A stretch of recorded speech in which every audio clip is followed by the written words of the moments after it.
বারাকাতুহু। আজ 18 মে 2026 ইংরেজি। এখন বাজে দুপুর 2:32। চিন্তা করলাম যে 4-5 মিনিটের জন্য নিজের একটু আপডেট দিই, কারণ মাঝখানে অনেকদিন আপডেট দেওয়া হয়নি। তো যে জিনিসটা আসলে বলছিলাম যে এখন আমার যেটা টেস্ট ছিল ওটা তো আমি ফাইনাল পার হয়ে গিয়েছি, প্রসেসটা পার হতে হচ্ছে। আমার যেটা রোড টেস্ট আছে ওটার ফাইনাল হবে। ওটা আমি ক্লাস নিয়েছি অলরেডি, 6টা ক্লাস দিয়ে নিয়েছি। আর 2টা ক্লাস আর 4টা ক্লাসের বুকিং করেছি। 10টা ক্লাসের পর তারপর ফাইনাল যোগ দিব সেটার কি। তবে এখন আমি একটু অন্যরকম টাইপের হয়ে গেছি। মাঝখানে তো আমি 1-2 মাস মতো আমি রোডে গাড়ি চালাইনি। তো লাস্ট 6টা যে ক্লাস গিয়েছে কোনোটাতে আমি ভালো করে গাড়ি চালাতে পারিনি ইনস্ট্রাকশনের হেল্প ছাড়া। তো সেটা কি অনেক কষ্টে পেয়েছি আসলে, অনেক মনের মতো অনেক দুঃখ হয়ে গিয়েছে, জমা হয়ে গিয়েছে। এখনো পর্যন্ত নিজের হাতটা এখনো ক্লিয়ার করতে পারছি না। তো যেভাবে করে চেয়েছিলাম ওভাবে করে যাচ্ছে না, হচ্ছে না। সবসময় অন্যমনস্ক হয়ে যায় গাড়ি চালাতে গিয়ে। একটা জিনিস দিকে ধ্যান দিলে, একটা জিনিসের দিকে ধ্যান দিলে আরেকটা জিনিস আমার উল্টাপাল্টা হয়ে যায়। তো দেখা যায় যে পুরো সব কিছু উল্টাপাল্টা হয়ে যায়। তো সেটাকে কোথায় সিগন্যাল দেখতে হয়, মানুষ দেখতে হয়, গাড়ি দেখতে হয়, সাইড করে দেখতে হয়, সেন্টার মিম দেখতে হয়। এর সাথে আবার ক্লাচ চেঞ্জ করতে হয়, গিয়ার চেঞ্জ করতে হয়, অনেক কিছুই স্পিডের সাথে মেনটেন করে রাখতে হয়। সব কিছু একটু করে চালাতে হয়। আসলে আমি কী বলবো, আমার ADHD ব্রেনের কারণে পুরো জিন্দগিতে আমি সবসময় সবার পিছিয়ে ছিলাম। এখনো পর্যন্ত আসলে করতে পারছি না, আমি স্ট্রাগল করতে হচ্ছে। জীবনটা পুরো একদম মতো হয়ে গিয়েছে। এখানে একটা গাড়ি দেখা যাচ্ছে, ওই গাড়ি মনে হয় আজকে করছে ফাইনাল। যেটা একটু টেস্ট যেটা আছে ওটা হচ্ছে ওখানে।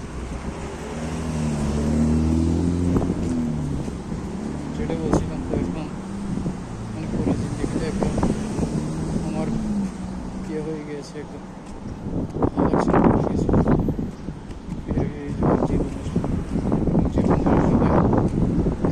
নেক্সটে কিছু করতে না পারে, সবসময় যদি নিজের সাথে নিজে স্ট্রাগল করে চলতে হয় তাহলে এরকম জীবনের লাভটা কি, কোনো লাভটা কি, সেটা কি জানি না। মাঝে মধ্যে অনেক উপর চিন্তা ভাবনা আসলে উল্টাপাল্টা চিন্তা করি, যেগুলো আসলে আমার পক্ষে করা ঠিক না। কারণ আমি হচ্ছি মুসলিম ঘরের সন্তান, আমাকে তাকদিরে বিশ্বাস করতে হবে, ভাগ্যে বিশ্বাস করতে হবে। এরপরও জিনিসটা আসলে আমাকে খুবই লাগে।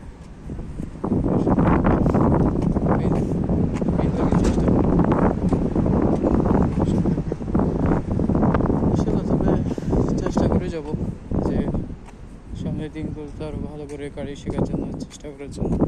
যায় না কতবার পাশ হতে হয় আমাকে, কতবার ঝামেলা পাওয়াতে হয়, কিন্তু চেষ্টা করে যেমন যে সর্বোচ্চ যাই প্রতিবারও, কিন্তু আসলে জিনিসটা হয় না, ওভাবে করে যায় না।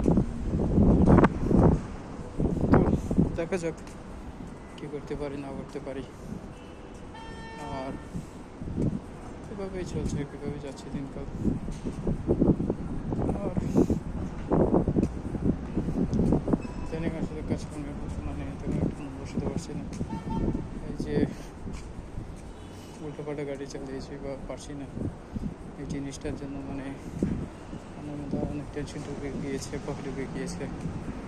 যেখানে দেখা যাচ্ছে কি আগে যে স্পিডে কাজ করতে পারতাম সেটা পারছি না। তারপর ভাগ্য অনেক সাহায্য, অনেক সময় এই যে ভাগ্যকে গালাগাল করি, সেটা একদম উচিত না আসলে। প্রেশার দিতেই তা পারছি না। তারপর সামনে আরেকটা পেমেন্ট আসছে, 1,500 টাকার পেমেন্ট, ওইটা আমাকে পেমেন্ট করতে হবে। ওইটা পেমেন্ট করলে তারপর ফাইনাল রোড টেস্টের জন্য আমাকে যেতে দেবে। তার আগে না, সেটার কি। তবে দেখা যাক, মানুষ সবসময় আশা নিয়ে থাকে, আশা নিয়ে বাঁচে। চিন্তা করে যে আজকে কিছু হয়নি, কালকে তো কিছু একটা হতে পারে, বা পরশু দিন কিছু একটা হতে পারে। এখন সেটা চিন্তা করছি, দেখা যাক সামনে আমি নতুন কি ওয়েট করছি, আর চেষ্টা চালিয়ে যাবো, এটা হচ্ছে কথা। কষ্ট পেলেও সব চেষ্টা